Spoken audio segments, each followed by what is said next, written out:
बिस्मिल्लाहिर्रहमानिर्रहीम, अस्सलाम वालेकुम, गुड मॉर्निंग, सुबह बखैर। आप देख रहे हैं रोही एट 10 और मैं हूं आपकी होस्ट आसमा नौरीन। एक नई सुबह में आपको खुश आमदीद कहते हैं। कैसे हैं आप लोग? उम्मीद करती हूँ बिल्कुल ठीक ठाक होंगे और दुआ करते हैं आज का दिन आपका बहुत ही अच्छा गुजरे, हंसते हुए मुस्कुराते हुए खैर और आफियत के साथ गुजरे। नाज़रीन, आज मंडे का दिन है और जैसे ही वीकेंड गुजार कर आते हैं और आपकी जो है एक ड्यूटी स्टार्ट हो जाती है, तो आप हमेशा जो है आप अपने दिन का आगाज करें एक अच्छी सोच के साथ और खुशी होकर। हम कहते हैं आपको इंसान को जो हमेशा खुश रहना चाहिए। जब आप खुश रहते हैं तो आपके बहुत सारे आधे, मैं कहती हूँ ज़्यादा तो नहीं, आधे मसले जो है आपके इसी से ही ख़त्म हो जाते हैं। जब आप खुद भी मुस्कुराते हैं और दूसरों के लिए भी उसकी वजह बनते हैं। और अगर हम मौसम की बात करें तो मौसम जो है वो शदीद आज धुंध भी है, तो इस धुंध वाले मौसम में हमेशा मैं बात करती हूँ कि आपको एहतियात करने की बहुत ज़्यादा ज़रूरत है। आप अपने इर्द गिर्द बहुत ज़्यादा ख्याल रखा करें और इसके साथ साथ जो है अपनी सेहत का भी बहुत ज़्यादा ख्याल रखें, अपना भी बहुत ज़्यादा ख्याल रखें। इसी के साथ अपने प्रोग्राम का सिलसिला आगे बढ़ाएंगे। आज हमारे साथ जो गेस्ट मौजूद हैं वो हैं जी हमारे रोही के रिपोर्टर सलमान ज़मीर हमारे साथ मौजूद हैं। अस्सलाम वालेकुम, कैसे हैं आप? ठीक ठाक हैं? वेलकम करते हैं अपने शो में आपको। अच्छा जी, और इसके साथ ही आज हम इनकी बीट्स के रिलेटेड बात करेंगे। जिस तरह हम यहाँ पर देखते हैं मुल्तान में जो है स्पेशली हमारा वासा का निज़ाम जो है वो बड़ा नरम भरम है। हम तजावज़ात की बात करें तो वो हमारे बहुत सारे मसाइल हैं। फिर इसके साथ साथ अभी जिस तरह यहाँ मुल्तान का पानी जितना गंदा हुआ है और उसकी वजह से जितने मसाइल पैदा हो रहे हैं, बीमारियाँ देख लें बहुत ज़्यादा हैं। इस टाइम स्पेशली हम बात करें पेट की बीमारियाँ जो हैं वो बहुत ज़्यादा है, क्योंकि हमें साफ़ पानी जो है वो मुयसर नहीं है। और इसके हवाले से भी इनसे जानेंगे, हेल्थ के हवाले से बात होगी और साथ साथ हम जो है इस टाइम सबसे पहले तो बात कर लेते हैं ना वासा की तरफ से कि इस टाइम वासा में जो है वो क्या चल रहा है। मुल्तान में जिस तरह हम बात कर रहे हैं कि सीवरेज के बहुत सारे हमारे मसाइल हैं, तो इसमें इदारा जो है वो किस तरह से काम कर रहा है? देखिए जी, वासा जो है वो आपके मुल्तान के अंदर उसका काम ये होता है कि वो तमाम आपके सीवरेज और ख़ास तौर पे घरों में ना साफ़ पानी फराहम करे। हाँ। और साफ़ पानी इस तरह फराहम करे कि इन्होंने फिल्ट्रेशन प्लांट्स लगाए हुए होते हैं और प्लस इनके कोई 85 से ज़ायद जो है वो ट्यूबवेल्स हैं, ठीक है, जो कि घरों के अंदर पानी की सप्लाई देते हैं और उसके ये फिर चार्जेस लेते हैं। अब ये बात होती है कि वासा जो है वो इस वक्त इस चीज में फंस गया कि इनकी एक ट्यूबवेल्स इनके काम नहीं कर रहे। इनका जो इस वक्त लेबॉर्ट्री है वो फाल नहीं है, जबकि बहुत से लेबॉर्ट्रियों के जो बंदे हैं वो इनके पास यहाँ पर काम तो कर रहे हैं, मगर लेबॉर्ट्री के इक्विपमेंट्स जो हैं वो इनके पास फाल नहीं है। चाहिए तो साफ पानी फिर कहाँ से मिलेगा? और फिर सबसे बड़ी बात, लोगों की शिकायत ये होती है कि जी सीवरेज के साथ पानी मिक्स हो गया, आपको स्मेल आना शुरू हो जाती है सीवरेज के पानी की, पीने वाले पानी में। तो वो इस तरह होता है कि आपकी जो गटर लाइंस है वो गटर लाइंस और वासा की साफ पानी पीने की जो लाइंस है वो आपस में बहुत करीबी इन्होंने डाली होती हैं और अब वो 50-50 साल 30-30 साल पुरानी लाइंस डली हुई हैं। अब होता क्या है कि जी अब वो कहीं से लाइन जो है वो जंग लगकर लीक हो गई, या जिस तरह पीटीसीएल ने अपनी तारें डाल दी, गैस वालों ने अपनी तारें बिछाना शुरू कर दी, या कोई रोड की कंस्ट्रक्शन साइट के ऊपर बंदों ने काम शुरू कर दिया, तो अब वहां पर क्या होता है कि वो गलती से या उनकी नाअहली कह लें, उससे वो थोड़ी सी लीक हुई और वो सीवरेज के साथ मिलना शुरू हो गया। उसी से वो आपकी स्मेल वाला पानी जो है वो आना शुरू हो जाता है। अब वासा इस पे क्या कर रहा है? वासा इस पे यही करता है कि जहां जहां उन्हें शिकायत मौसूल होती हैं तो वो वहां तक तो जाते हैं, मगर इसके बाद जहां पर शिकायत नहीं मौसूल होती वहां का क्या करें? वहां का सीन ये है कि जी इन्होंने अपने बंदे डिप्लॉयड किए, अब तो GIS सिस्टम लेकर आ रहे हैं जिससे ये बैठे हुए ही अपने दफ्तर से पता कर लेते हैं, मगर इनके साथ साथ इनकी नाअहली ये है कि इनका जो फील्ड का अमला है वो किताबों के अंदर तो गुड वर्क्स दिखाता है, मगर ऑन ग्राउंड रियलिटीज वो काम इस तरह नहीं करता। सही।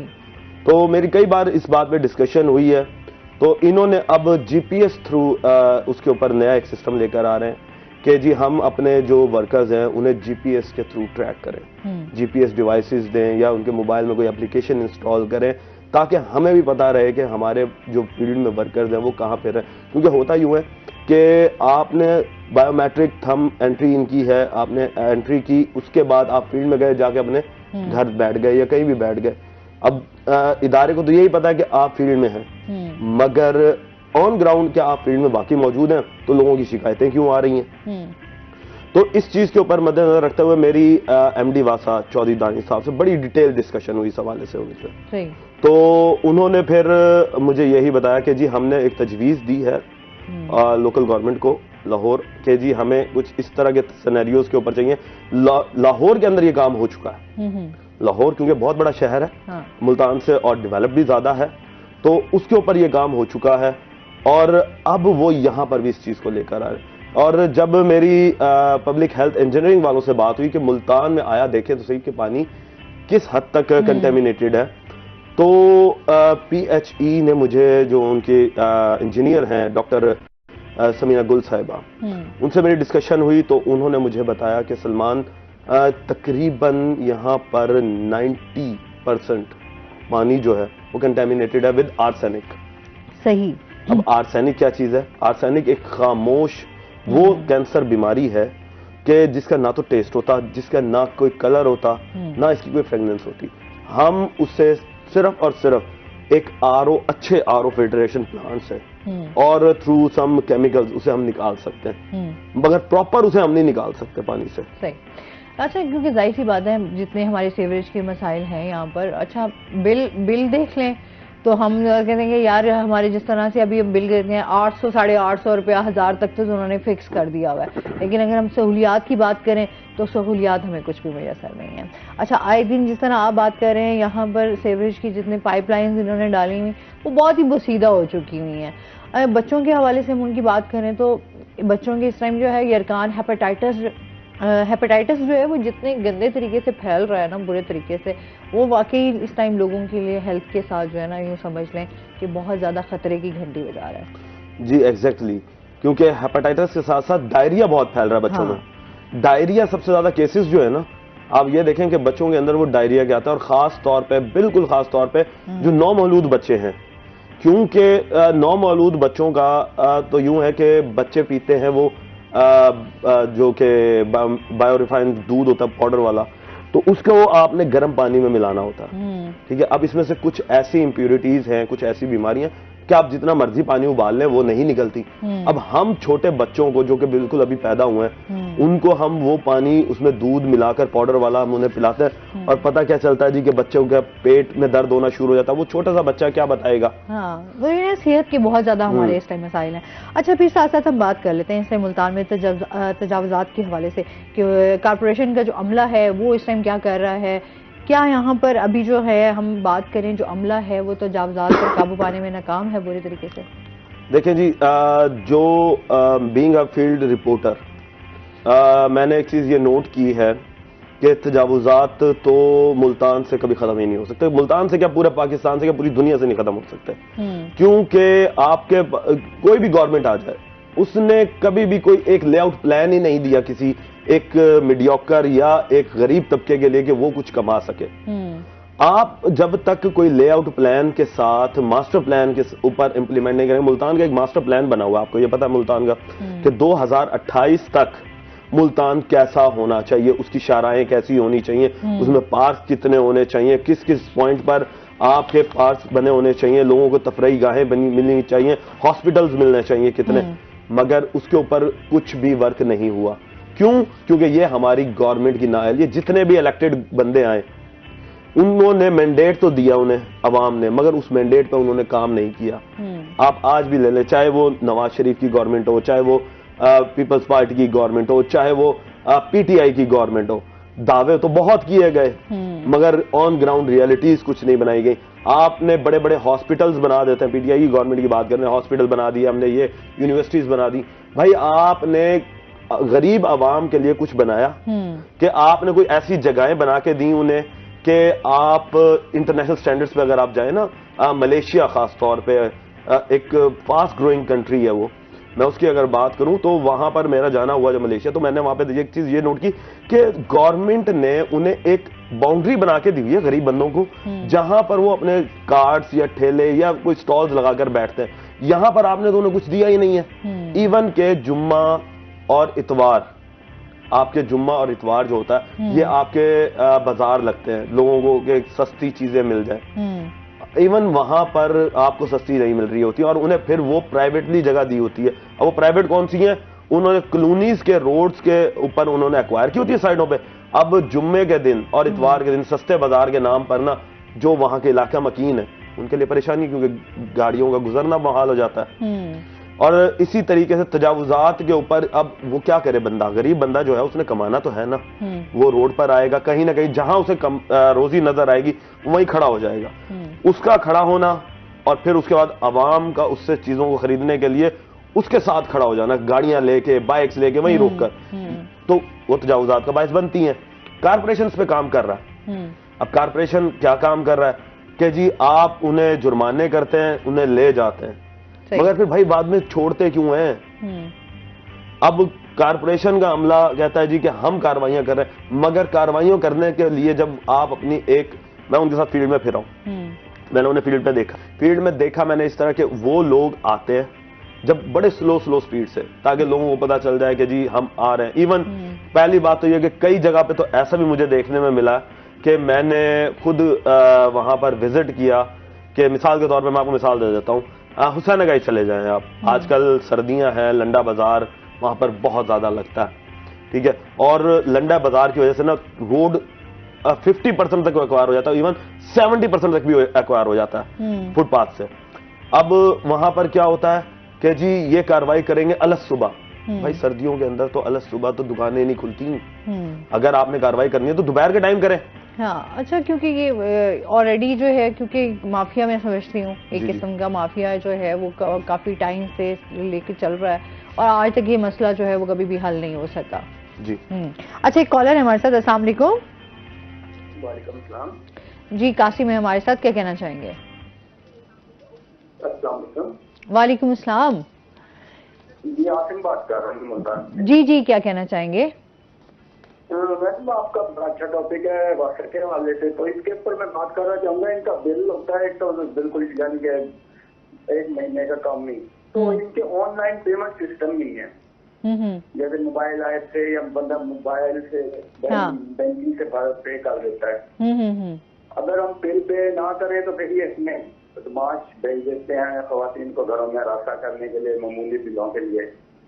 तो ना इनकी अपनी है कि ये हमें दें ऑनलाइन पेमेंट की सिस्टम, ताकि हम घर बैठ के सुकून से इनका बिल पे कर दें। सही है, ठीक है जी, बहुत शुक्रिया कॉल करने का। नाज़रीन, इनका जवाब जो है वो देंगे लाजमी। अभी हमने जाना है ब्रेक पे, हमारे साथ रहिएगा।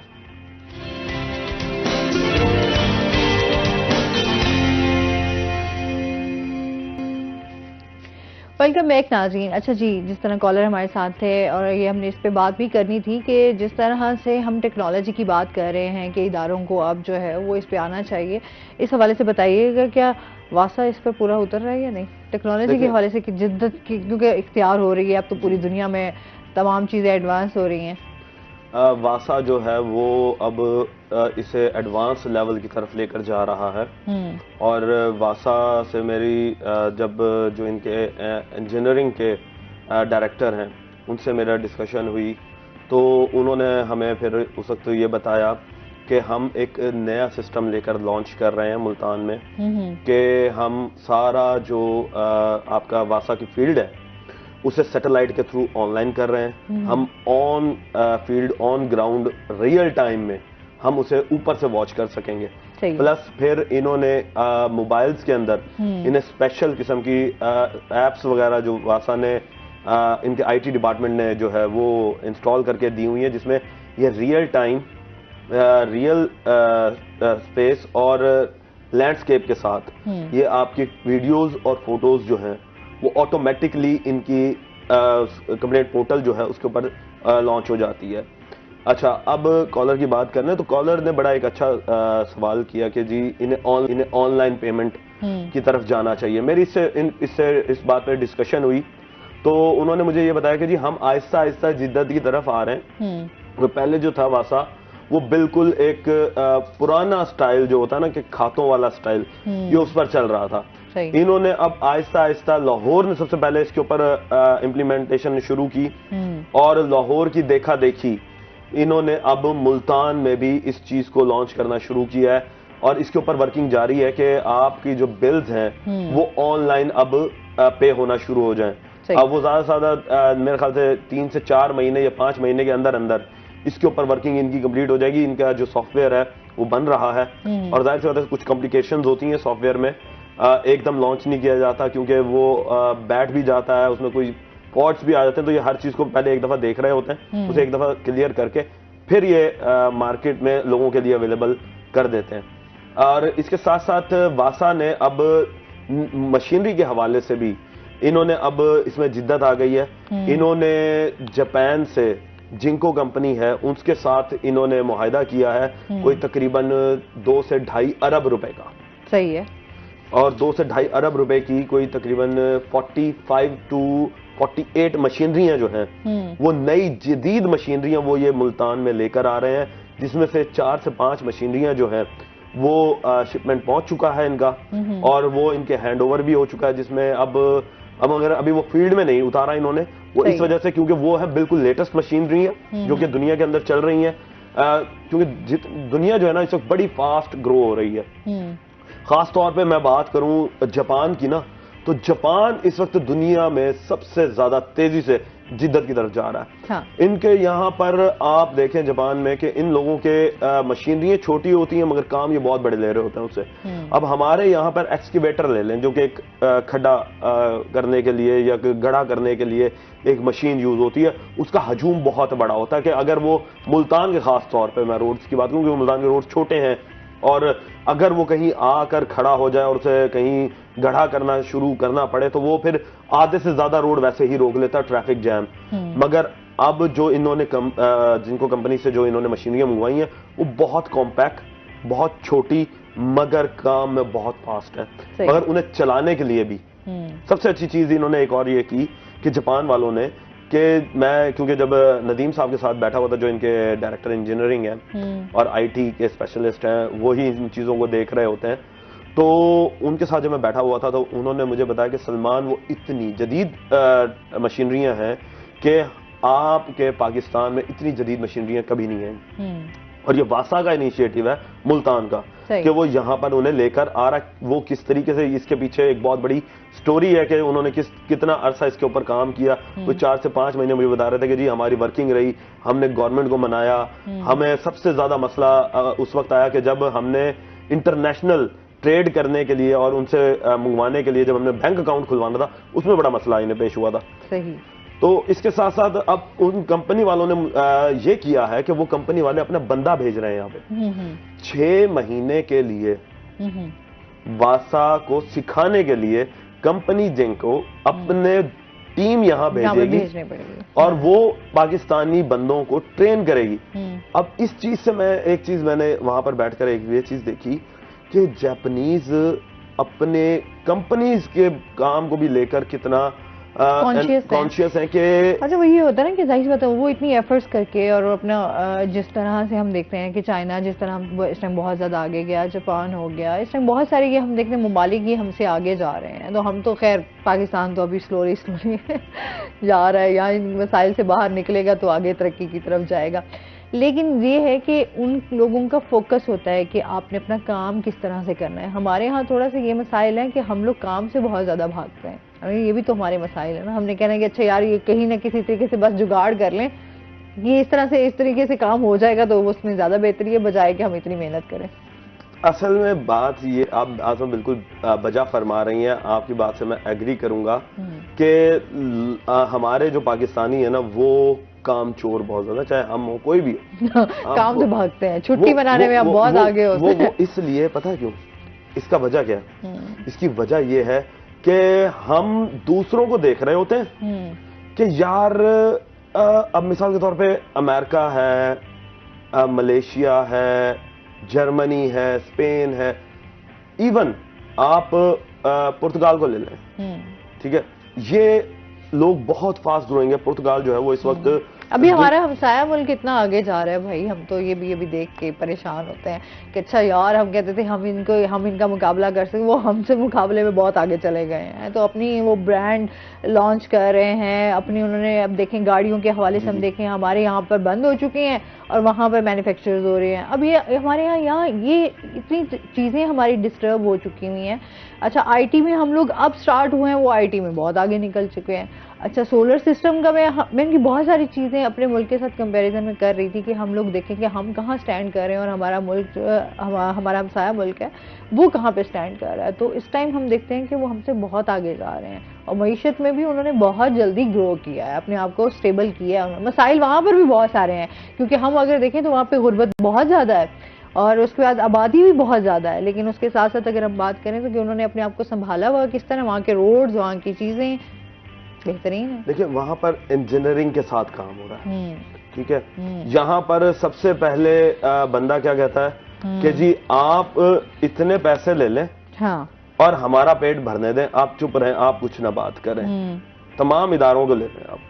और अगर हम आसमा थोड़ा सा बैक जाए ना, इन 1960s, आपको पता है कि 60s के अंदर 60 से 70 का एरा जो है, बेशक इसमें जंग भी हुई इंडिया के साथ, हमें थोड़ा सा फुटबैक पर आना पड़ा इकोनॉमी के लिहाज से, मगर we were the fastest growing country at that time.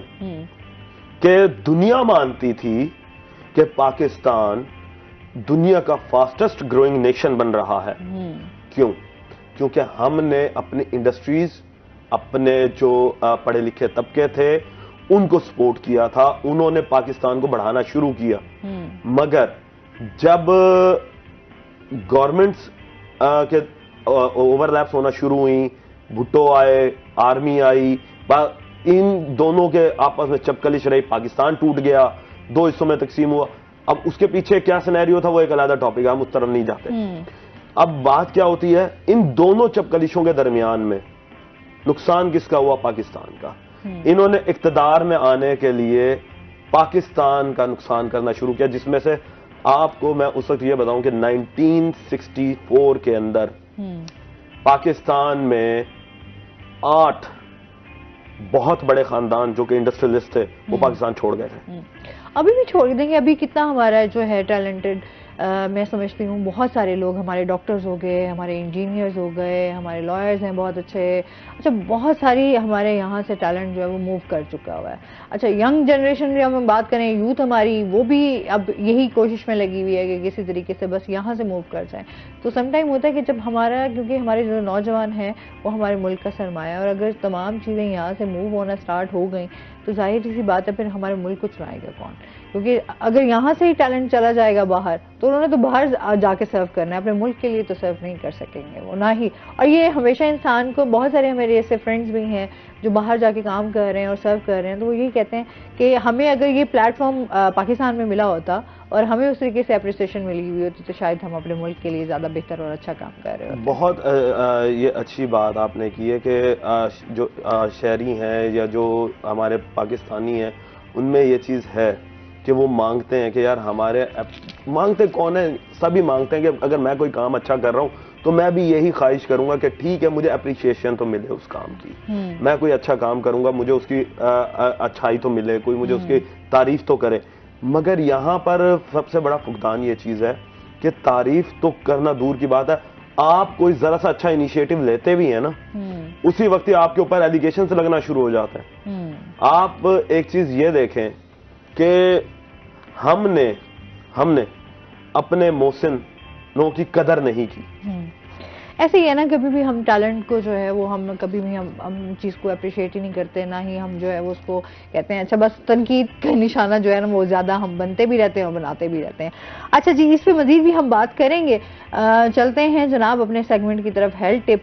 आपको पता है कि हम हमेशा बात करते हैं कि अपने आप को हम सेहतमंद कैसे रख सकते हैं, कौन सी ग़िज़ा हमारे लिए बहुत ज़्यादा अच्छी है जो हमें तवानाई बख्शती है और हमारे साथ साथ हमारी सेहत के लिए बहुत अच्छी है। अच्छा ड्राई फ्रूट, सर्दियां हैं तो जनाब हमेशा हम बात करते हैं कि सर्दियों में ड्राई फ्रूट्स का इस्तेमाल जो है वो आपको बहुत ज़्यादा फ़ायदा देता है।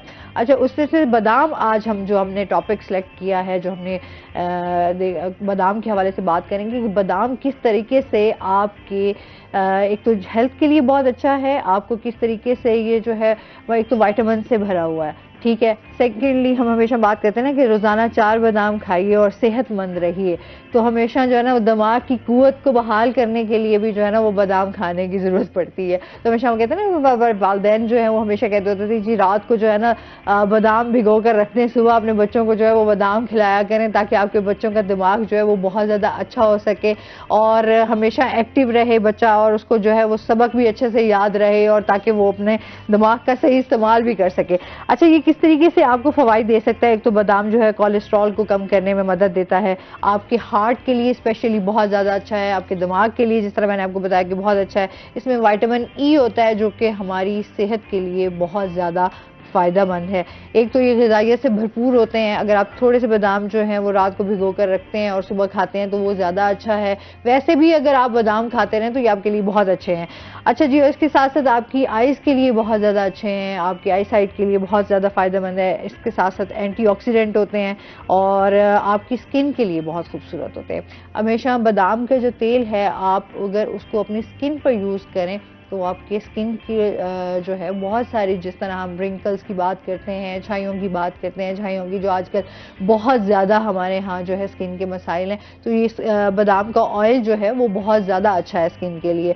उसके साथ साथ ये है, ये कैंसर से भी बचाता है, और जो हमारे अंदर जो है खून की कमी हो जाती है बादाम उसको भी पूरा करने में मदद देता है, और इसके साथ साथ आपके लिए जो है वो आपके हेयर के लिए स्पेशली बहुत अच्छा है।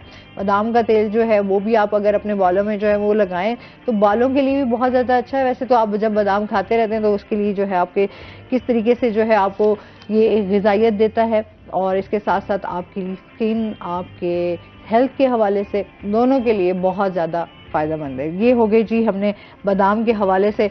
तो वैसे तो मुझे भी कभी कभी ज़रूरत पड़ती है कि मुझे भी खाने चाहिए, सम टाइम होता है, इतनी सारी चीज़ें आपकी से मिक्स हुई होती हैं, लेकिन बादाम खाने से आपको कहीं ना कहीं जो है वो आपको फ़ायदा ज़रूर मिलता है।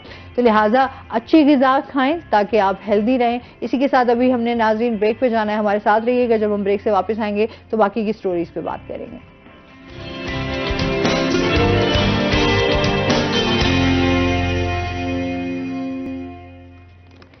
वेलकम बैक नाजरीन। अच्छा जी, इसके साथ ही जिस तरह हम बात कर रहे थे कि इस टाइम जो है वो आसा कितना टेक्नोलॉजी को लेकर जो है एडवांस होने जा रहा है, और इसके साथ साथ जो है हम ये भी बात करेंगे स्टाफ के हवाले से भी एक मसाइल थे कि स्टाफ में जो है वो कमी है। अभी स्टाफ के हवाले से भी कोई काम किया जा रहा है?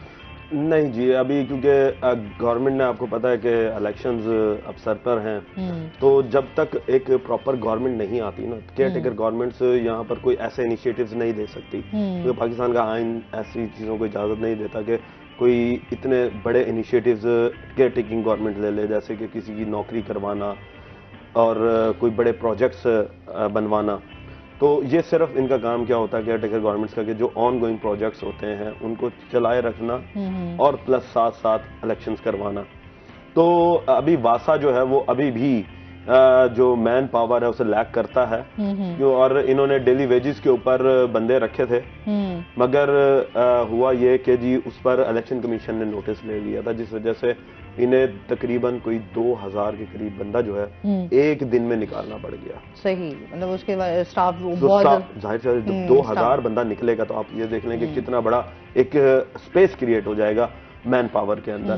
तो अब वहां पर यह हुआ कि अब ये उसके ऊपर वर्किंग कर रहे हैं, इन्होंने कहा है, मगर फौरन ही इलेक्शन कमीशन ने कह दी थी कि हम इलेक्शंस की तरफ जा रहे हैं। तो अब जो नई गवर्नमेंट आएगी उसके बाद ये भर्तियां होंगी, फिर उसके बाद वो तमाम चीजें जो हैं वो फिर दोबारा से जो है वो होंगी और फिर स्टेबल शायद हो जाए। अच्छा जी, जिस तरह मौसम की बात हो रही थी कि आज मुल्तान का मौसम जो है वो बहुत ज़्यादा एक तो फोगी हुआ है। आज सुबह जैसे ही आँख खुली नमाज के लिए मैं उठी तो देखा फिर से धुंध जो है वो छाई हुई थी, और अभी तक स्टिल जो है वो धुंध है। अच्छा, इस मौसम में जो है हम देख रहे हैं कि अभी जनवरी जो है मिड, शुक्र है जनवरी का मिड जो है वो अभी तक खुशगवार चल रहा है। और जितने दिन हैं ना सर्दियों के, मैं समझती हूँ आप सर्दियों को एंजॉय करें भरपूर तरीके से, और उसके बाद जो है वो गर्मी हमने दोबारा से फिर झेलनी है, तो तकरीबन कोई 9-10 महीने तो फिर गर्मियों के होंगे। कि वाकई मरी जैसा एक माहौल लग रहा है। सुबह सुबह उठता है ऐसे लगता है कि जी हम यहाँ पर मरी में घूम रहे हैं। नॉर्दर्न एरियाज का हमें बड़ा लुत्फ दे रहा था। बल्कि रात की मैं आपको बात बताऊं, मैं चला गया रात को न्यू कचहरी वाली साइड पर, तो रॉयल ऑर्चर्ड वाली साइड पर, तकरीबन कोई रात के बज रहे होंगे 11:30-12 बजे का टाइम। इतनी धुंध थी कि मुझे अपने 2 फुट आगे नहीं नजर आ रहा था गाड़ी से, और मेरी गाड़ी की स्पीड उस वक्त मैंने चलाई होगी कोई 20-30 की स्पीड पे मैं आराम आराम से जा रहा हूँ। और इतनी ठंड वहां पर महसूस हो रही थी कि जो मेरे साथ गेस्ट थे वो भी मुझे ये कह रहे हो कि यार, वो आए हुए थे अमेरिका से, तो वो कहते हैं कि यार मुझे तो इन्होंने अमेरिका की याद दिला दी है, शिकागो की, कि यार हम तो यहाँ पर बहुत ज्यादा ठंड में बैठे हुए हैं। मैंने जी हमें तो खुद पहली दफा मुल्तान के अंदर ऐसा ही लग रहा है कि शायद हम मुल्तान नहीं मुझे लगता है मुल्तान आके ना सबको अपने अपनी अपनी जगहों की याद आने लग जाती है। जी मजीद भी इनसे जाने के नाज़रीन अभी हमने जाना ब्रेक पे, हमारे साथ रहिएगा।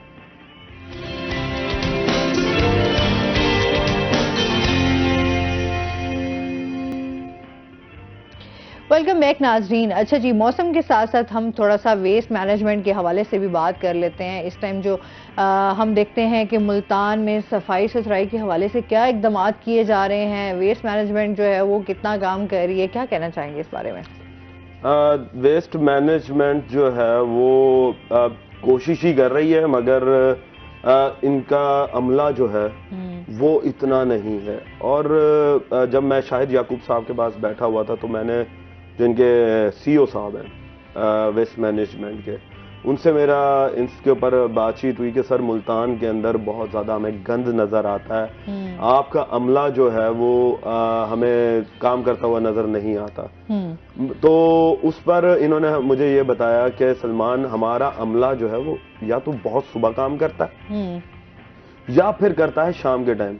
दरमियान के औकात जो होते हैं ना, रात के और ये दरमियान के दोपहर और इस वक्त हमारा अमला काम नहीं करता। वो क्यों? वो इसलिए कि ये काम होते हैं उस वक्त लोगों के अपने वर्किंग आवर्स होते हैं। तो उसमें अगर हम भी अपने फील्ड में अपने डंपर्स उतार लें और मशीनरीज को लेकर जाना शुरू हो जाए, तो रोड कंजेशन और ट्रैफिक जैम्स की बड़ी सिचुएशन बन सकती है। और फिर सबसे बड़ी बात ये होती है कि लोगों का गुजरना वसरना होता है, तो ये जब गंद उठा रहे होते हैं तो इसके साथ साथ बदबू और ताफून भी साथ साथ, और बीमारियां भी जो है, जर्म्स हैं, वो भी साथ साथ लेकर जा रहे होते हैं। तो ये उसे बचाने के लिए ना ये अलग सुबह काम करते हैं। अब इनके पास भी सबसे बड़ा मेन मसला ये है कि मुल्तान जितना बड़ा शहर है, इनके पास सिर्फ 2200 बंदा है। अच्छा। अब 2200 बंदे से क्या होगा? कुछ भी नहीं। आपका मुल्तान का रकबा देखें और उसके हिसाब से अगर आप बंदे देखें तो ये कुछ भी नहीं है। अब इन्होंने, एक तो इनके पास मशीनरियां बहुत कम थे, तो मेरी इनसे बड़ी डिटेल से डिस्कशन हुई, कमिश्नर साहब से हुई कि जी सर इसके बारे में ज़रा कुछ सोचें। तो इन्होंने फिर बोर्ड एक तश्कील देना शुरू किया, और उस बोर्ड ने सबसे पहले इन्होंने मेंबर्स रखे, जिसमें इन्होंने मेंबर ऑफ चेयरमैन जो है उस बोर्ड का, कमेटी का, वो इन्होंने बनाया मियां राशिद इकबाल साहब को। मियां राशिद इकबाल साहब हैं आपके चैम्बर ऑफ कॉमर्स के सदर हैं, ठीक है। अब इनडायरेक्टली चैम्बर ऑफ कॉमर्स का जो भी सदर होगा वो चेयरमैन वेस्ट मैनेजमेंट भी होगा। अब उन्होंने फिर एक फंड इकट्ठा किया अपने दोस्तों से या अपने उधर से। उसके बाद अब इन्होंने इनके लिए वर्दियां दी। वर्दियां देने के बाद ताकि पता चले कि जी आपके फील्ड के अंदर बंदे एक नुमाया अलग नजर आए, काम कर रहे हैं, ताकि पता चले कि दूसरों को भी कि यार ये अमला गंद उठाने वाला है, वेस्ट मैनेजमेंट का है, या ये अमला प्राइवेट है। और इसके साथ साथ इन्होंने फिर एक काम और किया कि अब इन्होंने अपनी मशीनरी और लैंडस्केप का विजिट करवाया कि जी हमारे पास डंप यार्ड्स जो हैं, एक आपने कंटेनर्स देखे होंगे, बहुत बड़े बड़े कंटेनर्स जो हैं वो रखे होते हैं रोड्स की साइड्स पर या एक खुले मैदानों के अंदर, वो अब नकारा हो चुके हैं। तो इन्होंने उसके ऊपर भी वर्किंग की है, और ये अब इन्होंने नए मंगवाना शुरू किए हैं। अब जो ही कोई नई गवर्नमेंट आएगी, सेटल बैठेगी यहाँ पर, तो उसी वक्त ही ये लोग भी नया मशीनरी के साथ इन्वॉल्वमेंट कर लेंगे। मगर मैं साथ साथ शहरियों को एक चीज़ ये बताना चाहूँगा कि आप लोग, कुछ हमारे ऊपर भी अप्लाई होती हैं जिम्मेदारियाँ। बीइंग अ सिटीजन, आपको चाहिए या हमें चाहिए या मुझे भी चाहिए कि मैं अपने जो भी गंद इकट्ठा हो वो हम एक मखसूस डस्टबिन जो MWMC ने दी हुई है या जो इन्होंने कंटेनर्स रखे हो उसमें जाके डंप करें। लोग क्या करते हैं, लोग बाहर गिरा देते हैं।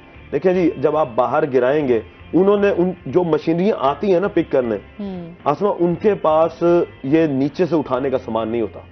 मशीनरी के साथ एक ड्राइवर होता है, एक हेल्पर होता है जिसने चेन करना होता है उस डंप यार्ड को, और वो सीधा लिफ्ट करेगी और ले जाएगी। अब मुझे ये बताएं कि अब उनके पास कोई कार्ट या कोई झाड़ू वगैरह तो नहीं है जो वो गंद उठाकर उसमें डाल लेंगे। ये हमारे शहरियों की जिम्मेदारी बनती है, हमारा थोड़ा सा फुकदान है ये। अच्छा, ये तो हम हर जगह देखते हैं कि आपके जो गली मोहल्लों में जो है ना, वो आपने जहाँ, अच्छा कुछ मासियां भी एक इस तरह के काम करती हैं। मैं तो बहुत सारी मासियों को इसी तरह देखा है कि एक अपने घर से वहां से गंद उठाया और जनाब आपने जैसे 2-3 घर क्रॉस किए तो आपने गंद वहीं फेंक दिया।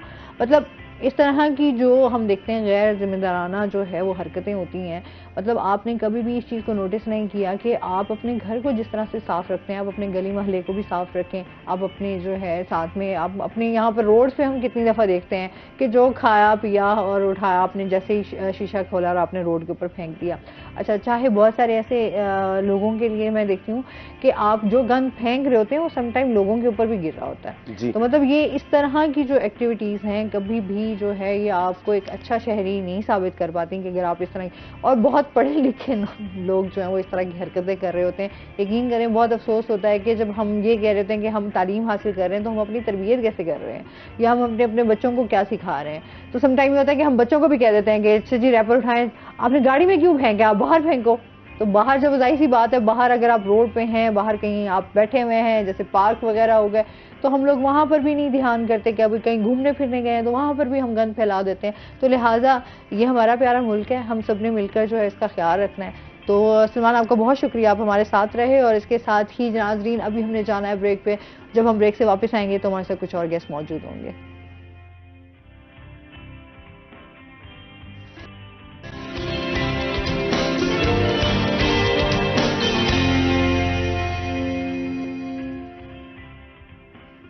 वेलकम बैक नाजरीन, रूही एट 10 में आपको एक बार फिर से खुश आमदीद कहते हैं। और इसके साथ ही हमारे साथ गेस्ट मौजूद हैं। आज हमारे साथ हैं जी होम्योपैथिक डॉक्टर ज़हीर बाबर।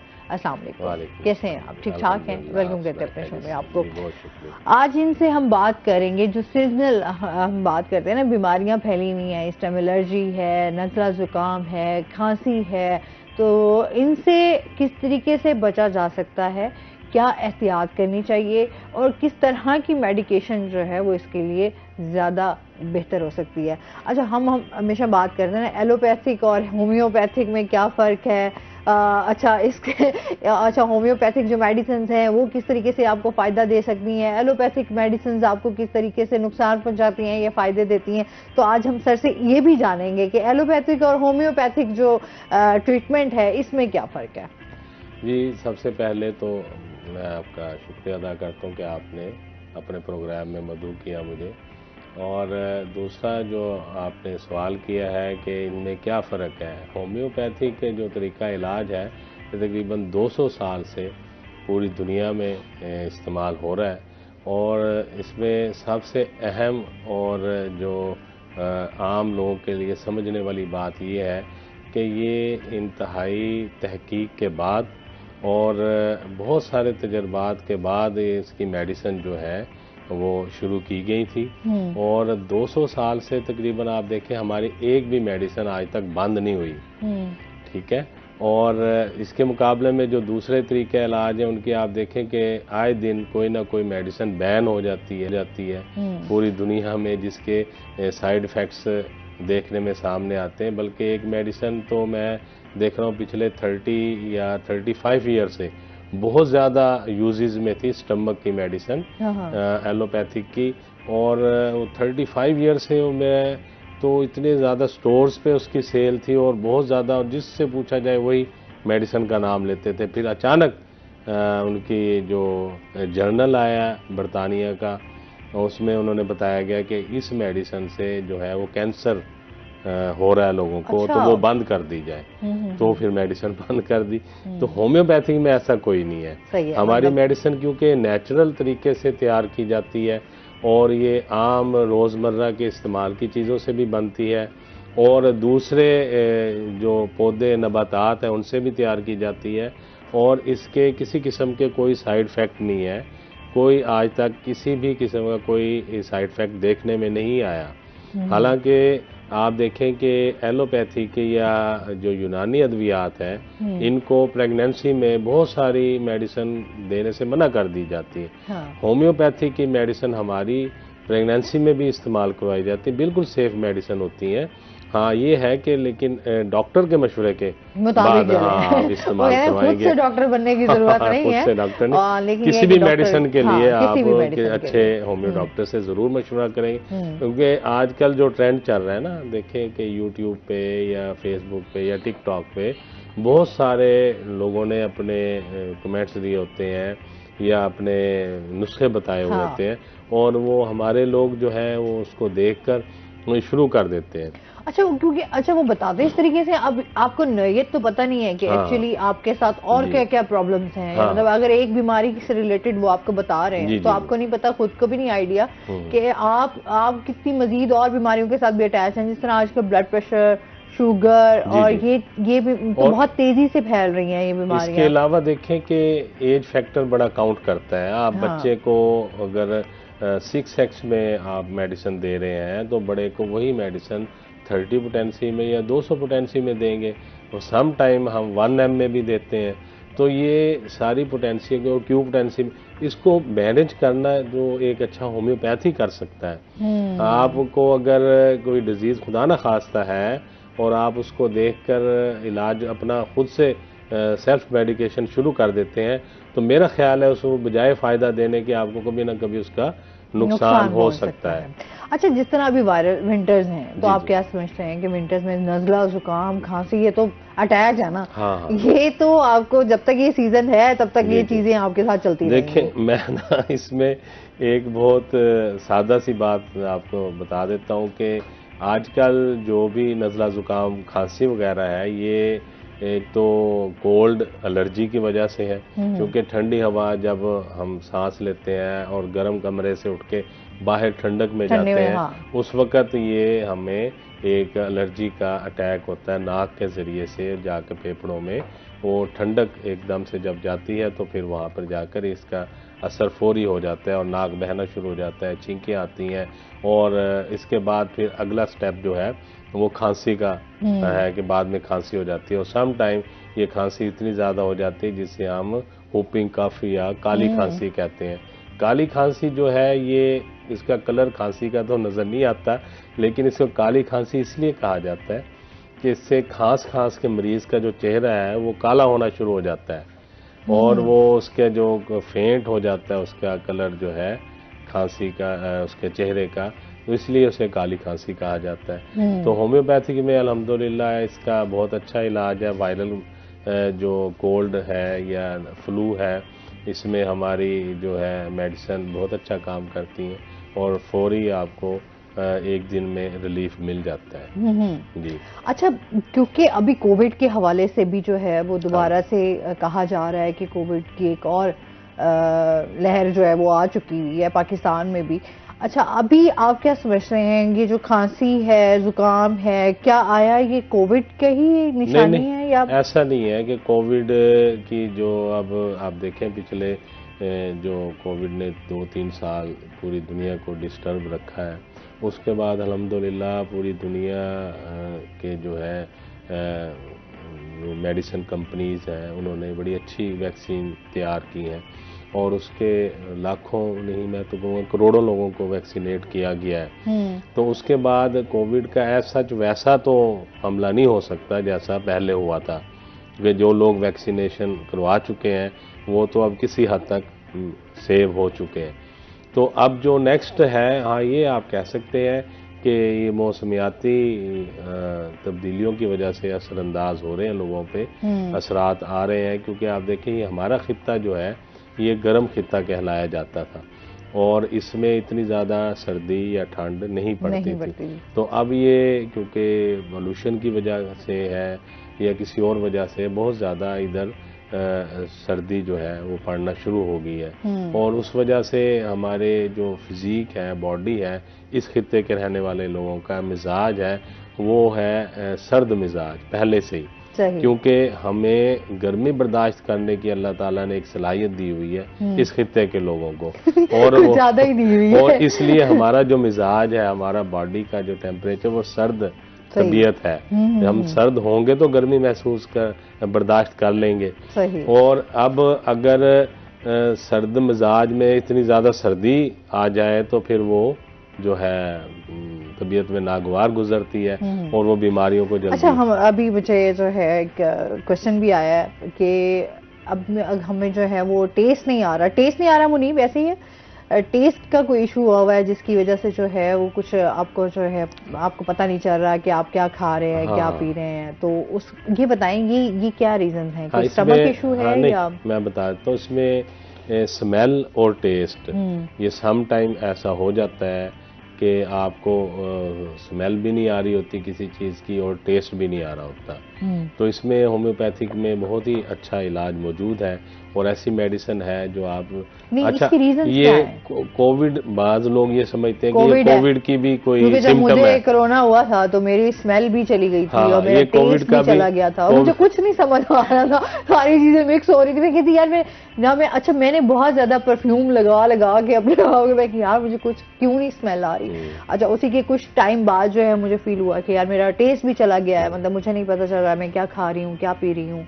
बिल्कुल हाँ। वो तकरीबन कुछ टाइम बाद, जैसे 10 दिन बाद जो है वो मुझे पता चला कि अच्छा अब आहिस्ता आहिस्ता स्मेल आना शुरू हो गई। इसमें कोई ऐसी डायग्नोसिस वाला तो वो है नहीं कि भी कोई इसका टेस्ट करवाया जाए या इसमें कुछ ऐसा किया जाए कि जिससे पता चले आपको टेस्ट क्यों नहीं आ रहा है। ये एक सम टाइम बॉडी के अंदर ऐसी तब्दीली वाकया हो सकती है जिसमें आपको टेस्ट आना बंद हो जाए। या मुनीब तुमने अपना टेस्ट करवाया तो मुझे बता दो। नहीं, इसका कोई ऐसा टेस्ट नहीं है। कोविड की भी ये सिम्टम में से एक सिम्टम था, लेकिन अब ये कोविड नहीं है। अगर आपको टेस्ट नहीं आ रहा तो होम्योपैथिक में बहुत अच्छी मेडिसिन है। मतलब ये कोविड वाला तो नहीं है? नहीं, कोविड वाले में तो सबसे पहले आपको नज़ला होगा, खांसी होगी, सांस का मसला बनेगा, आपके लंग्स डिस्टर्ब होंगे, फिर ये नेक्स्ट जो है आपका उसमें टेस्ट की तरफ या आपको फिर बाकी स्मेल की तरफ। सही है।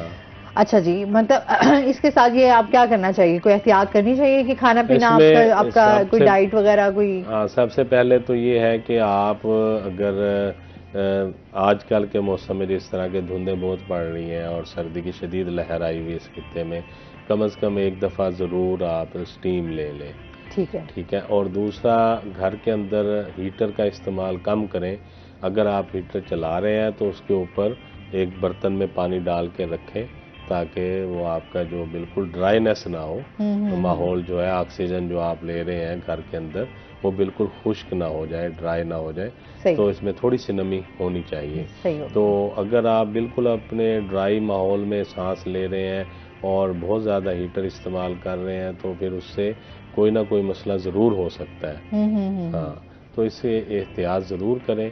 और जो बाइक चलाने वाले हजरात हैं या बाहर जाकर काम करते हैं, जो खुले में काम करते हैं, रोड के ऊपर ज़्यादा टाइम गुजारते हैं, उनसे ये है एडवाइस उनके लिए अपने नाक और मुंह को अच्छी तरह कवर करके ढांप के वो जाएं। और दूसरा ये देखें कि सर्दी के साथ साथ अगर डस्ट वाले माहौल में आप काम करें तो ज़्यादा नुकसान हो सकता है।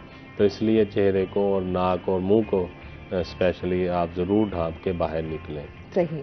अच्छा, क्योंकि अभी हम जिस तरह बात कर रहे थे कि आसान सा घर में क्या इस तरह के फौरन की, जिस तरह नज़ला है तो उसके लिए क्या करना चाहिए? खांसी के तो हम जिस तरह डिस्कस कर ही रहे हैं, उसके बाद खांसी। नज़ले के लिए तो मैं आपको बता दूं कि सबसे बेहतर ये है कि अगर आप मेडिसिन यूज़ ना करें, ये 2 या 3 दिन में अपने आप ये ठीक होना शुरू हो जाता है। ठीक है। अगर आप बहुत ज़्यादा कॉन्शियस रहते हैं और मेडिसिन को पहले दिन में शुरू कर देते हैं, फिर भी ये 3 दिन ज़रूर आपको रहेगा। अच्छा, ये होना भी चाहिए, जैसे हुजूर पाक सल्लल्लाहु अलैहि वसल्लम ने भी फरमाया कि 3 दिन जो है आप अगर आपको नज़ला जुकाम हो जाता है तो 3 दिन इंतजार करें, उसके बाद जो है वो आप मेडिकेशन की तरफ आप 3 दिन तक तो जरूर देखें, उसके बाद आप फिर हल्की फुल्की कोई मेडिसिन यूज करना शुरू कर दें। एक मैं आपको घरेलू टोटका सा बता देता हूं। ये आपका घरेलू टोटका जो है वो लाजमी हम सुनेंगे। नाज़रीन, अभी हमने जाना है ब्रेक पे, हमारे साथ रहिएगा।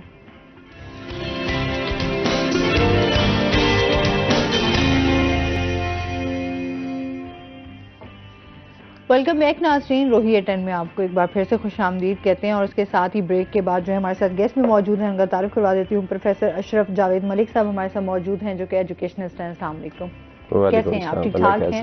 वेलकम करते हैं अपने शो में आपको।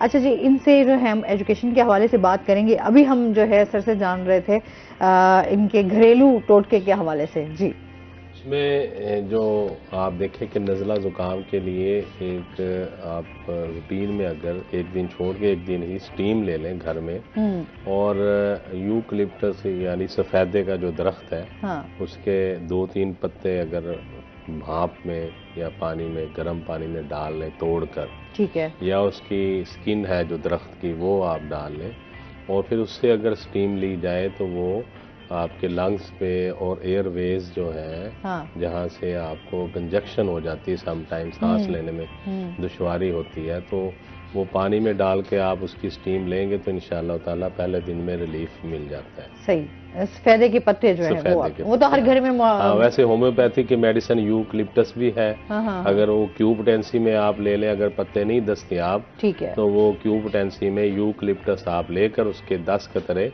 1 केजी जो पानी है, 1 लीटर पानी, उसके अंदर डाल के आप उसकी भी भाप ले सकते हैं। ठीक हो गया। इसके साथ ही हमारे साथ एक कॉलर भी मौजूद है। अस्सलाम वालेकुम। अस्सलाम वालेकुम। वालेकुम अस्सलाम। मिसेज इरफान है हमारे साथ, क्या कहना चाहेंगी? वालेकुम अस्सलाम मैम, ये मैं डॉक्टर से बात करना चाहती हूँ। जी जी, बात करें। आप अपने टीवी का वॉल्यूम काइंडली बंद कर दें। हेलो, डॉक्टर साहब। जी वालेकुम अस्सलाम।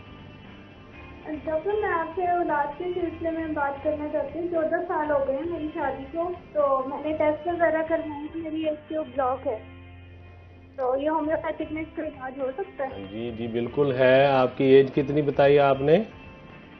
एक ट्यूब ब्लॉक है और 14 साल हो गए। आपकी एज कितनी है? एक ट्यूब तो आपकी ब्लॉक है, लेकिन एज कितनी है आपकी? एक फुल है। समझ नहीं आई। उम्र कितनी है आपकी? उम्र मेरी है 32। अच्छा, 32 ईयर है। और आपने अपने हस्बैंड के टेस्ट वगैरह उनके ठीक है?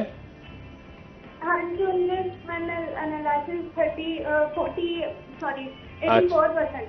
अच्छा, माशाल्लाह। चले, आप ऐसा करें कि इसमें होम्योपैथिक में बहुत ही अच्छा इसका इलाज मौजूद है, ट्यूब्स की जो ब्लॉकेज है उसको खोलने के लिए, लेकिन इसमें आपसे मज़ीद मालूमात दरकार होंगी हमें, और फिर उसके बाद इलाज जो है आपको मेडिसिन बताई जाएंगी इंशाअल्लाह।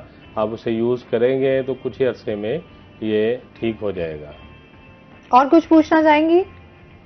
कोई भी इलाज करवाती हूँ तो ना मेरा मैदे का मसला शुरू हो जाता है, मैदे में हर वक्त दर्द रहता है। अच्छा, आप ना अपने क्लिनिक का बता दें ताकि आपसे आके जो है वो राब्ता भी कर सकें। MDA चौक पे है, ये बामेज़ई आर्केड है, बिल्कुल आगाज सुपरमार्ट के सामने MDA चौक पे मुल्तान में, तो वहाँ पे आप तशरीफ़ ले आएंगे। हुज़ैफा होम्योपैथिक क्लिनिक है, तो मज़ीद मैं आपको इंशाअल्लाह गाइडलाइन दे दूँगा और आपका मसला अल्लाह के हुक्म से। बहुत शुक्रिया कॉल करने का। अच्छा, क्योंकि इस तरह की बहुत सारी ज़ाहिर सी बात है, आप उन्हें चेक करेंगे, वो ज़ाहिर सी बात है, और हाँ डिटेल्स जो हैं वो डिटेल्स के साथ ही आप उन्हें बेहतर बता सकते हैं कि किस तरह से जो है वो ट्रीटमेंट करवा सकते हैं। अच्छा जी, इसके साथ ही मजीद जो है इस टाइम जो है प्रोफेसर साहब से जानेंगे, इस टाइम हम जब बात करते हैं माहौलियात को किस तरीके से बेहतर किया है, क्योंकि अदब के साथ भी इनका ताल्लुक है, रिसर्च के हवाले से भी इनकी काफ़ी जो है वो रिसर्च पे महारत रखते हैं, तो इस हवाले से भी इनसे जानेंगे। रिसर्च के हवाले से सबसे पहले बात कर लेते हैं, कितना काम हो रहा है? देखिए, पाकिस्तान में माहौलियात के हवाले से जो है अब आके अवेयरनेस हुई है, कोई 2000 के बाद तो ज़्यादा लोग नहीं जानते थे, लेकिन अभी कोई 2017 के बाद इस पे काम आगाज़ हुआ है। पाकिस्तान में इंटर डिसिप्लिन पे, इको पोइट्री पे मेरा थीसिस है, पहला थीसिस है इंटर डिसिप्लिन पे मेरा। तो मैंने कोशिश की है, यूरोप से इसे स्टडी किया है और इसके जो बुनियादी मुबाहिस हैं उनको पाकिस्तान में मुतारिफ करवाने की मैंने कोशिश की है, जो मैं बेहतर समझ सकता था। उसके बाद सबसे ज़्यादा यहाँ जो ज़रूरत है वो ये है कि हर एक शोबे को, जैसे एक हर शोबे का डिसिप्लिन होता है, उसके मुताबिक चलाने के लिए वहाँ नकायस को देखना होता है। सस्टेनेबल जो डेवलपमेंट है हमारी, वो बहुत पीछे है।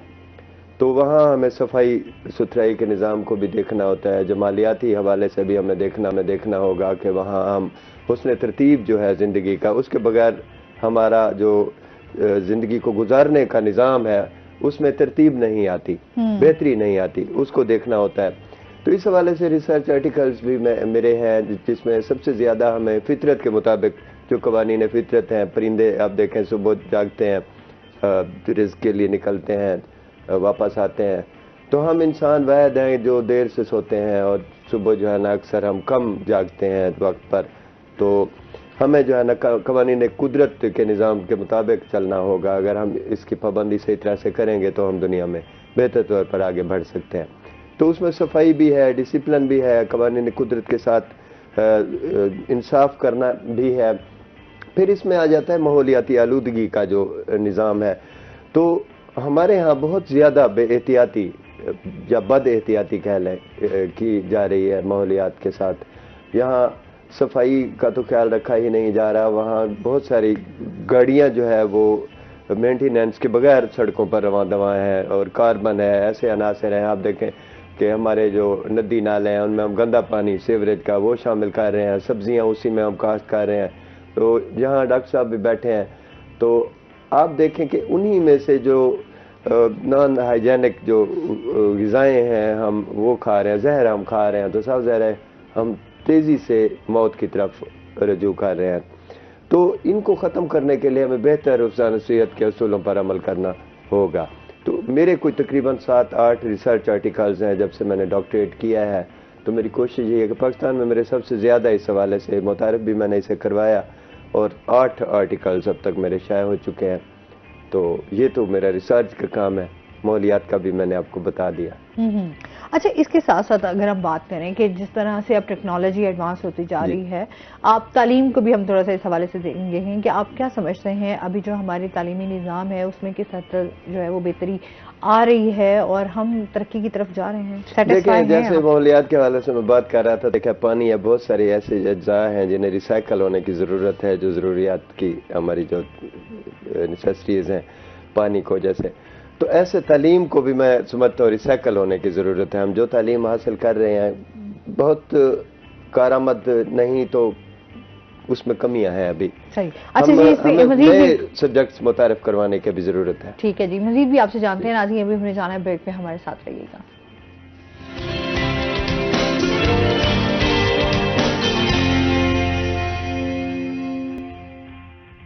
वेलकम बैक नाज़रीन, रोही एट 10 में आपको खुशामदीद कहते हैं। अच्छा जी, इसके साथ साथ जो है सब जिस तरह से अभी हम एक तो एलर्जी की जिस तरह बात कर रहे थे, ये तो ये सीजनल हम वायरल जो इस टाइम चल रही है, नज़ला ज़ुकाम खांसी बुखार जो है, तो इसके साथ ही जो है एलर्जी से किस तरह से बच सकते हैं आप? देखें कि एलर्जी की बहुत सारी अक़साम है। जैसे नेज़ल एलर्जी है, इसमें आपको हर वक्त छींकें आती रहती हैं या ज़्यादातर सुबह सुबह छींकें आती हैं उठ के। और फिर इस तरह एस्थमेटिक एलर्जी है, सांस का मसला बन जाता है, सांस लेने में दुश्वारी का सामना होता है। अच्छा, समटाइम होता है कि आपकी जब खांसी हुई हो तब भी आपको सांस लेने में जो है वो बहुत ज़्यादा जाहिर है, क्योंकि आप उसी रास्ते से आपने इनहेल करना है, उसी रास्ते से आपको खांसी हो रही है, तो वहाँ पे आपको फिर दिक्कत का सामना हो जाता है सांस लेने में। और बाज़ लोगों को बहुत ज़्यादा शदीद अटैक होते हैं खांसी के या अस्थमा के, तो उन्हें जो है काफ़ी देर तक सांस उनका बहाल नहीं होता, और वो जितनी ऑक्सीजन उनको चाहिए होती है उससे कम मिकदार में वो अंदर लेकर जा रहे होते हैं। स्मोक की वजह से भी कुछ इस तरह के, क्योंकि हम जाहिर सी बात है हमारा इसमें माहौल जितना खराब हुआ है और उसमें आपको सांस लेने की वजह से भी बहुत सारी बीमारियां, बहुत सारे एलिमेंट्स हैं इसमें। आप देखें कि स्मोक और स्मोकिंग ये तो मेन काजेज है। जहाँ पर स्मोक आपके तो जाकर वो भी लंग्स पे इफेक्ट करती है। अगर आप पोल्यूशन या पोल्यूटेड एयर में आप सांस ले रहे हैं। इसी तरह ऐसे लोग जो कारखानों में काम करते हैं, जो केमिकल की फैक्ट्रियों में काम करते हैं, जो पेंट करने वाले हजरात हैं, इनको भी ये दमा या इनको अस्थमा हो जाता है। और इसी तरह जो स्मोकिंग करने वाले हजरात हैं उनको भी हो जाता है। और जो स्मोकिंग करने वालों के करीब ज़्यादातर लोग रहते हैं हमेशा, उनको भी ये प्रॉब्लम हो सकते हैं। तो इसमें इंतहाई एहतियात की ज़रूरत है। और होम्योपैथिक में अस्थमा का बहुत ही अच्छा इलाज मौजूद है और ऐसी मेडिसिन अल्लाह ताला ने इंसानों को दी है, क्योंकि ये तो अल्लाह का करम है। इंसान की अपनी एफर्ट तो उस वक्त तक कारगर नहीं हो सकती कि जब तक अल्लाह की मर्जी शामिल हाल ना हो और उसका हुक्म ना हो। उस वक्त ही फिर जो है इंसान को तरक्की मिलती है और उसके बनाए हुए तजर्बे कामयाब होना शुरू होते हैं। और शिफा भी अल्लाह के हाथ में है, इंसान कोशिश कर सकता है। बिल्कुल ऐसे ही है। अच्छा, जो नाक बंद हो जाता है उसकी क्या रीजन होती हैं? उसके बाद जो है वो जाहिर सी बात है उसमें भी आपको सांस लेने में बहुत ज्यादा तकलीफ होती है। और कि जब आपको फ्लू होता है तो आपके अंदर सिक्रेशंस बनना शुरू हो जाती हैं। जब सिक्रेशंस बनती हैं वो किसी एक साइड पे आके, ज्यादातर लोगों को राइट साइड का जो नाक बंद हो जाता है। अच्छा, तो उसमें नज़ूल का दर्द भी जो है वो भी तो स्टार्ट हो जाता है। हाँ, जाहिर है उसमें फिर आपको पेशानी में दर्द होना शुरू हो जाता है, माथे में या आंखों में दर्द शुरू होना शुरू हो जाता है। तो उसमें मैंने आपको पहले बताया कि सबसे बेस्ट ये है कि आप मॉइस्चराइज़र रखें अपने कमरे में। अगर हीटर वगैरह यूज़ कर रहे हैं उसमें पानी रख दें ताकि वो मॉइस्चराइज़र रहे। और दूसरा ये है कि आप कोशिश करें कि दिन में 24 घंटों में एक दफ़ा स्टीम ज़रूर ले लें और ठंड से और गर्मी से बचें। और अंडे में एडवाइस कर नहीं सकते क्योंकि बहुत महंगे हो गए हैं। लेकिन लोग जाहिर बात है खाना तो है ना, क्या करें। छोटे बच्चों को एक अंडा जरूर दें। छोटे बच्चों को। अच्छा, क्या इस तरह जब आप बुखार में होते हैं, जुकाम हुआ हुआ, खांसी हुई हो, तो आपको किस तरह की ग़िज़ा लेनी चाहिए? हाँ, ग़िज़ा में सबसे पहले आप ऐसी ग़िज़ाएं लें कि जो कि जूद हजम हो और हल्की हो, आपके स्टमक पे भी बर्डन ना पड़े। और उसमें लिक्विड वाली, यानी कि जिस तरह सूप है, यखनी है, आप अगर दूध पी रहे हैं उसमें दूध को जो है अगर आपको रेशा हो रहा है या इस तरह, फिर खाली दूध मत पिए। अच्छा। थोड़ी सी पत्ती डाल लें उसके अंदर या हल्दी डाल लें उसमें, और खजूर का इस्तेमाल करें, शहद का इस्तेमाल करें इस मौसम में। और ख़ास कर ऐसे लोग जिनको एस्थमेटिक एलर्जी रहती है, बहुत ज़्यादा नज़ला ज़ुकाम रहता है, वो खजूर का और शहद का इस्तेमाल करेंगे तो इसमें अल्लाह ताला ने शिफा रखी है। बिल्कुल चाहिए। अच्छा, ये क्योंकि विंटर्स के लिए मैं समझती हूँ तोहफा भी है, वैसे भी आप इसका इस्तेमाल करें तो आपके लिए सेहत के लिए बहुत ज़्यादा अच्छा है। अच्छा जी, जिस तरह हम तालीमी निज़ाम के हवाले से बात कर रहे थे, उसी तरीके से हम थोड़ी सी अदब को भी साथ जोड़ेंगे। इस टाइम आप क्या समझते हैं, अदब को किस तरह से फ़रोग़ मिल रहा है? देखिए, ये बड़ा मुश्किल सवाल है। मौजूदा जो अहद है इसमें अदब तो अपनी अपनी जगह पे जो भी लोग मौजूद हैं इसके लिए तंजीमें भी हैं, काम कर रही हैं, लेकिन अब इतने ज़्यादा ग्रुप बन गए हैं अदबी हवाले से, मुल्तान में भी और बाहर भी, कि उनमें जो है ना, जैसे इदारे भर्ती करते हैं, भर्ती होना पड़ता है, कुछ लोगों को तो बाकायदा दरख्वास्त देना पड़ती है, और कुछ खामोशी से अपना काम कर रहे हैं बगैर किसी नॉमिनेशन के। मैं समझता हूँ जिसने अच्छा अदब तख्लीक करना है या कर रहा है उसे किसी तारुफ की ज़रूरत नहीं होती। अच्छा अदब बजाते खुद अपना तारुफ होता है। किसी ने कोई अच्छा शेर कह दिया है, वो खुद अपना तारुफ होता है, लोग पूछते हैं कि ये किसका शेर है। तो ये बेहतर है कि इस तरह से फ़रोग़ मिल रहा है अदब को। बाकी चीज़ें चलती रहती हैं। मैं नहीं समझता कि अदबी तंजीमों को एक दूसरे के खिलाफ बयानात देने चाहिए, या अगर एक अदबी तंजीम ने कोई मुशायरा करवाया है, कोई रह गया है, तो वो कहेगी हमें शामिल नहीं किया गया, तो ये कोई बात नहीं है। सही बात। अच्छा, तालीमी इदारे इसमें कितना पार्टिसिपेट कर रहे हैं? देखिए, अब तो बाकायदा निसाब में शामिल है, जैसे BS उर्दू है या BS अंग्रेज़ी है। अदब तो बाकायदा मास्टर लेवल पे साइंटिफिक लॉजिक्स के साथ पढ़ाया जाता है, उसमें और भी बहुत सारे सब्जेक्ट्स को शामिल कर दिया गया है। अब जो BS उर्दू है तो ये MSc उर्दू की डिग्री समझ लें इसे, और फॉरेन कंट्री के बराबर है ये मास्टर लेवल के। तो इस हवाले से इसमें अदब के बैरूनी जो अदब है, हमारा आलमी अदब है, उसके तराजम भी मौजूद हैं, और बैरूनी जो हमारी फिक्शन है जैसे रशियन अदब है, वहाँ का अफसाना भी हम पढ़ा रहे हैं उर्दू में। तो अदब को बेहतरीन हवाले से पढ़ाया जा रहा है। ऐसे अब देखें, फ्रांस के अफसाने फिक्शन वो भी शामिल है इसमें, बाहर की शायरी भी शामिल है। तो बेहतर काम हो रहा है सराकी में भी, उर्दू में भी अच्छा काम हो रहा है यहाँ हमारे खित्ते में। सही। अच्छा, क्या समझते हैं अभी स्टूडेंट्स के मसाइल को किस हद तक जो है सॉर्ट आउट किया गया है? क्या समझते हैं इस टाइम जो हमारे स्टूडेंट्स हैं उनको क्या क्या मसाइल हैं? स्टूडेंट्स को कोई मैं नहीं समझता मसाइल हैं, स्टूडेंट्स खुद मसाइल पैदा कर रहे हैं, क्योंकि स्टूडेंट वक्त नहीं दे रहे। स्टूडेंट जो है ना, एक तो शॉर्टकट का शिकार हैं, दूसरा वो तेज़ रफ्तार तरक्की करना चाह रहे हैं। उसमें बुनियादी बात वही है कि वो एक तो मज़हब से दूर हो रहे हैं, जदीद चकाचौंध है जो समाज की, उसमें सोशल मीडिया है, और जो जगह जगह ये जो ढाबा कल्चर है हमारा, रात को देर तक घूमना फिरना दोस्तों में, तो वो एक तो वालिदैन से दूर हो रहे हैं, दूसरा मज़हब से दूर हो रहे हैं, तीसरी ये है कि वो या कहीं कोई सिगरेट की आदत, फैशन की आदत, इस तरह की चीज़ें, तालीम से दूर हो रहे हैं इन्हीं वजूहात की बिना पर। तो ये उनकी अपनी यूँ समझने के कास्ट किया हुआ बीज है जो इस तरह की फसल सामने ला रहा है। अच्छा, अच्छे जो स्टूडेंट है वो पढ़ते हैं। इसको मज़ीद भी इनसे जानेंगे नाज़रीन, अभी हमने जाना है ब्रेक पे, हमारे साथ रहिएगा।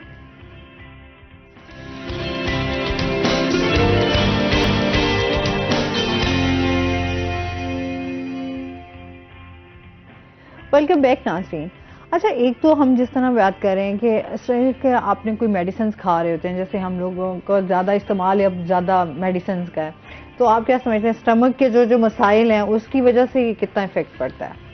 देखें कि जो ना मेडिसिन किसी भी डिजीज़ में आप यूज़ करते हैं, होम्योपैथिक की मेडिसिन तो आपके स्टमक पे कोई ऐसे इफेक्ट नहीं करती, ना ही उसके कोई नुकसानात हैं, ना आपकी भूख में कोई। अच्छा, ये है कि आप जाहिर बात है ये स्लोली आपको थोड़ा सा रिलीफ देती है? नहीं, ये भी एक या फौरन आपको रिलीफ मिल जाता है? ये भी एक मिथ है कि स्लोली ऐसा नहीं होता। कहते हैं होम्योपैथिक की दवाई खाए ना तो आपको आहिस्ता आहिस्ता आराम आएगा, लेकिन आ जाएगा। नहीं, होम्योपैथिक से फौरी रिलीफ मिलता है।